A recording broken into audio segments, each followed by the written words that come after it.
talks between Russia and the U.S. on Ukraine and Saudi Arabia appear to have ended before they even began. They lasted just 5 hours. Let's step back for a minute. This weekend, Secretary of State Rubio announced in Europe that talks to bring about peace would proceed without Ukraine at the table. This sent shockwaves throughout Europe and in Kyiv. But after 4.5 hours, both sides agreed that it was an important first step. One aide told Politico that a summit between President Vladimir Putin and President Donald Trump is unlikely to take place next week, as still intensive work needs to be done. Ukraine's leader, Volodymyr Zelensky, has said that any peace talks without his country's involvement won't bear fruit. Here with us now to give us his assessment of this first meeting between Sergei Lavrov and Marco Rubio and what the future portends is retired Lieutenant Colonel Daniel Davis. Thank you so much for joining us. Always a pleasure to be here, Robbie. So I know there was a lot of outrage from mainstream media about Ukraine being supposedly left out of these negotiations. Of course, but my response to that was, well, but Zelensky has had every opportunity to speak to everyone in our government very regularly. Top political leaders from both parties. There's no shortage of communications on the Ukrainian side between us and them. What there hasn't been for 3 years, apparently, was any communications between the U.S. and the Russian side, which is necessary for peace, no? 100%. Yeah, there's no question about that. That's been one of the, in my view, one of the biggest failures of the previous administration is that their abject unwillingness. In fact, you even had Secretary of State Antony Blinken mock the idea of even talking to his counterpart, Sergei Lavrov. And if you're not talking to somebody, even if you hate them, then there's no possibility of finding any kind of possibility of common ground or any prospect of ending the war short of military confrontation on the ground. And as we certainly have come to conclude, there is no positive military outcome for the Ukraine side. The Western side tried everything in the world to do that short of sending its own troops in there. It failed. So then the only rational thing to do is to try to find a negotiated settlement, a diplomatic solution. And to do that, you have to talk to the other side. You have to talk to the other side. Lieutenant Colonel, I think viewers at home would understand that it seems like it's a bit unusual not to have one of the parties to negotiation at the negotiating table. Could you give us a sense of how unusual this is or how common it is to have these kinds of conversations? Yes, in one sense it is unusual, and it's certainly not intuitive. You would think that, of course, he would be at the table.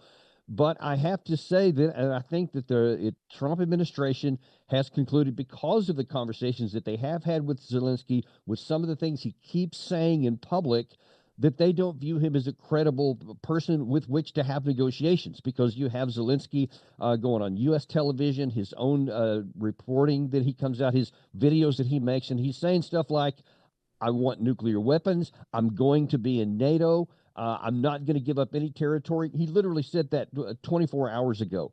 And if you're telling the President of the United States that you won't accept any outcome that you don't approve, and he knows that all of the shots, as a matter of fact, Zelensky himself acknowledged in one of those interviews that he realizes that without the United States, they will lose quickly on the battlefield. With those power dynamics, then the idea that you should be at the table when you won't agree to any of the things that both the United States and Russia are agreeing to, then you would be an impediment to a negotiated settlement, not an agreement with it. And as unusual as it is, and as distasteful as I'm sure it is to many in Ukraine, if this is going to come to an end, it's going to have to really be between Russia and the United States first, and then Europe and Zelensky and everybody else second.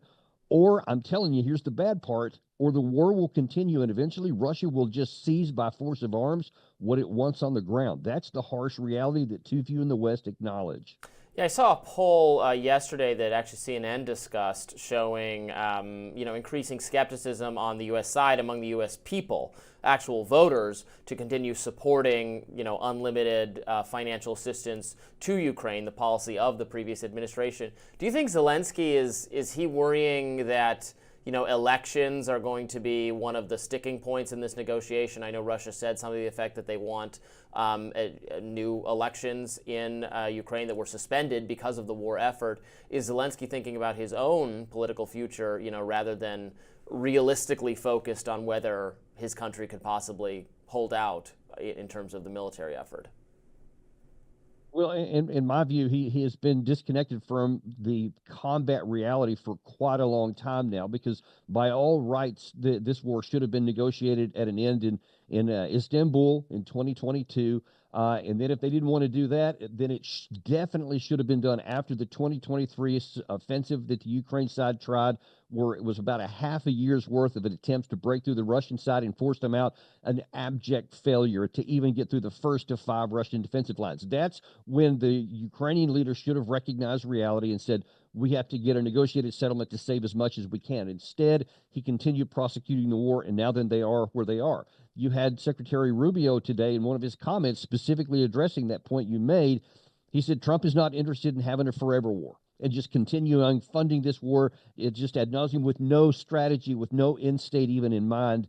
And so I think that he's very clearly signaling this war is going to come to an end pretty soon, and it's going to be a negotiated settlement. And Zelensky will be forced then to either accede to that and to go accomplish whatever is agreed to by the two major powers, or he's going to be left on his own and he'll have to fight however he wants to. And that's, again, it's an ugly situation, but that's the reality.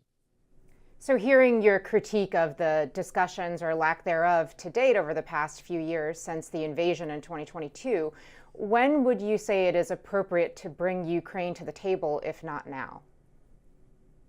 I think as soon as Russia and the United States can come to some agreements on the important issues and the stickiest ones, which are where, what territory has to be exchanged, where the lines will be, and what the conditions will be afterwards. And those are still some really difficult situations, that there is still a big gap between what the U.S. and what the Russians want. And it's still is undetermined whether they're going to be able to close that gap, because if they can't, again, Russia has shown consistently throughout all 3 years of this, really you can go back even before the war started, that while negotiations are going on, they are going to continue with their military forces. And then our side is going to be left with, how far do you try to hold out before you get a deal if the conditions on the ground keep moving to the west, which is happening even as we speak today.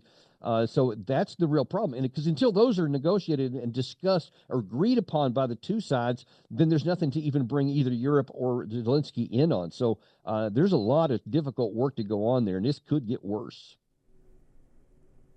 Lieutenant Colonel Daniel Davis, thank you so much for joining us. We appreciate it. Always my pleasure, Robbie. Thank you. Up next, the cuts keep on coming. What's the latest target? We'll tell you. Stay tuned.